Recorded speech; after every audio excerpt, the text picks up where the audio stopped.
In 1990, Ryan would have been four, well, maybe 1991, because he was about to turn five. Yeah, because his birthday's in September. He was about to turn five, and he was going to kindergarten. They were going to let him in, even though he was probably one of the younger ones. His birthday is on the 22nd of September.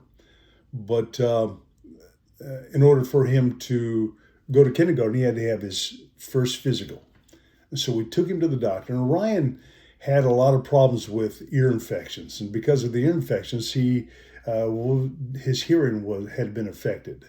There were some other things that were affected too, and I'll tell about the other major miracle that took place too on another video.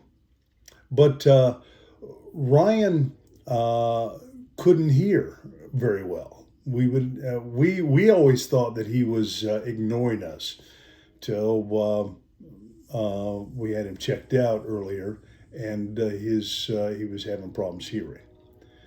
We prayed over him and we prayed over him, and I can remember that physical that he was to have before going to kindergarten. They took him in and they gave him a hearing test. We suspected what we thought would happen. They would tell us that he was having problems, and we were interested to know how much hearing loss he had.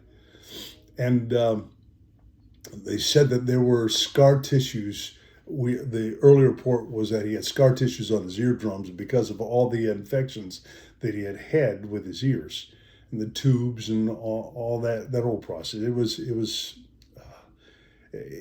a lot.